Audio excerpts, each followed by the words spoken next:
جبکہ حقیقت اس سے بالکل مختلف ہے۔ آپ بے نظمی کے ساتھ زندگی تو گزار سکتے ہیں، لیکن آپ اگر کسی پرپز کے ساتھ زندگی گزارنا چاہتے ہیں تو پھر آپ کو اپنے آپ کو ڈسپلن میں باندھنا ہوگا۔ آپ اگر صحت مند زندگی گزارنا چاہتے ہیں تو بھی آپ کو خوراک میں اعتدال لانا ہوگا۔ میڈیکل سائنس کہتی ہے دنیا کی 98% بیماریاں خوراک سے پیدا ہوتی ہیں۔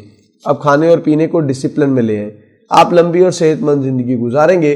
حکیم سعید صاحب فرمایا کرتے تھے، انسان کے لیے ایک ناشتہ اور ایک کھانا کافی ہوتا ہے۔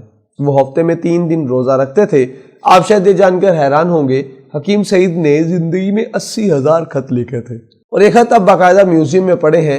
وہ ہمدرد فاؤنڈیشن، ہمدرد یونیورسٹی اور مدینۃ الحکمت کے ساتھ ساتھ 196 کتابوں کے مصنف تھے، اور انگریزی اور اردو کے 7 میگزین بھی ایڈٹ کرتے تھے اور یہ مطب بھی کرتے تھے۔ اور حکیم صاحب نے اس کے ساتھ آدھی سے زیادہ دنیا بھی دیکھ لی تھی۔ ہم یہ سمجھتے ہیں کہ ڈسپلن سے انسان کی زندگی بور ہو جاتی ہے، جبکہ انسان ڈسپلن کے ساتھ خود بھی زندگی انجوائے کرتا ہے اور دوسرے لوگ بھی اس کے ساتھ کمفرٹیبل ہوتے ہیں۔ آپ کو جب یہ معلوم ہو جائے کہ فلاں شخص وقت کا پابند ہے، یا وہ کس وقت کھاتا یا پیتا ہے اور کون سی بات اسے ناگوار گزرتی ہے، تو آپ بھی اس سے میل ملاقات میں ان باتوں کا خیال رکھیں گے، جس سے آپ کی زندگی بھی اچھی گزرے گی۔ جبکہ اس کے مقابلے میں اگر دوسرے لوگ غیر منظم اور انپریڈکٹیبل ہوں گے تو آپ اور وہ دونوں پریشان رہیں گے۔ تیسرا، دنیا میں اس وقت کروڑوں لوگ ادویات کے بغیر زندگی گزار رہے ہیں۔ امریکہ، یورپ اور بھارت میں انقلاب آ چکا ہے۔ سینکڑوں ایسے کلینکس اور ویلنس سینٹرز ہیں جو خوراک سے ہر قسم کی بیماری کا علاج کر رہے ہیں۔ امریکہ میں ڈاکٹر جیسن فونگ اور ڈاکٹر ایرک برگ صرف خوراک سے لاکھوں لوگوں کو شوگر، بلڈ پریشر، جوڑوں کے درد اور موٹاپے سے رہائی دلا چکے ہیں۔ دنیا میں لاکھوں لوگ کیٹو ڈائٹ، لو کارب ڈائٹ اور روزہ سے روزانہ ادویات سے جان چھڑا رہے ہیں۔ آپ اسے بھی چھوڑ دیجئے۔ آپ گوگل پر بلو زونز ٹائپ کیجئے، آپ کے سامنے دنیا کے 6 ایسے خطے آ جائیں گے جہاں 90% لوگوں کی عمریں 100 سال سے زیادہ ہیں، اور یہ لوگ اس عمر میں بھی مکمل متحرک زندگی گزار رہے ہیں۔ انہیں جدید دنیا کا کوئی مرض لاحق نہیں، اور یہ کسی قسم کی کوئی دوا بھی نہیں کھا رہے۔ میڈیکل سائنس دہائیوں سے بلو زونز کے شہریوں پر ریسرچ کر رہی ہے اور دنیا کو بتا رہی ہے آپ اگر اپنے معمولات بلو زونز کے مطابق بدل لیں تو آپ بھی صحت مند اور اچھی زندگی گزار سکتے ہیں۔ میں نے ویلنس اور اچھی زندگی کے بارے میں اب تک جو پڑھا اور دیکھا اور جو مختلف کورسز سے سیکھا، میں نے اس سے 6 چیزیں اخذ کی ہیں۔ ڈسپلن اس کائنات کا پہلا اصول ہے۔ آپ آج 200 سال بعد کے طلوع آفتاب اور غروب آفتاب کا وقت معلوم کر لیں۔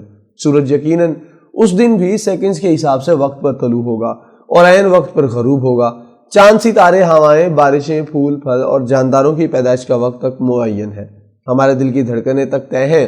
چنانچہ آپ اگر خود کو قدرت کے ڈسپلن کے ساتھ جوڑ لیں تو آپ قدرے بہتر زندگی گزار سکتے ہیں۔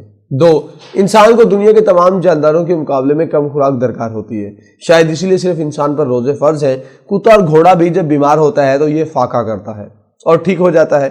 چنانچہ آپ اگر خوراک کم کر لیں گے اور اس کے اوقات طے کر دیں گے تو بھی آپ کی زندگی اچھی گزرے گی۔ 3، انسان کے لیے ایکسرسائز لازم ہے۔ آپ اگر دن میں کم از کم 1.5 گھنٹہ ایکسرسائز، واک، کیلولا اور مراقبہ نہیں کرتے تو پھر آپ زندگی نہیں گزار رہے بلکہ زندگی آپ کو گزار رہی ہے۔ 4، قدرت نے ہر تکلیف، ہر اذیت اور ہر بیماری کا علاج ماحول میں رکھا ہوا ہے۔ آپ اپنی تکلیفوں کا علاج نیچر میں تلاش کریں۔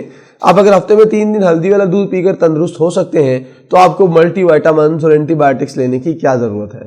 نیچرل ریمیڈیز کی طرف آ جائیں۔ 5، انسان کو کام زندہ رکھتا ہے۔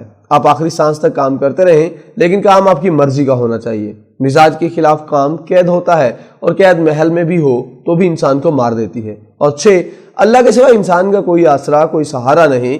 آپ اسے ہمیشہ ساتھ رکھیں، آپ کی زندگی اچھی گزرے گی۔ یہ نسخہ دنیا کے کروڑوں لوگ استعمال کر رہے ہیں۔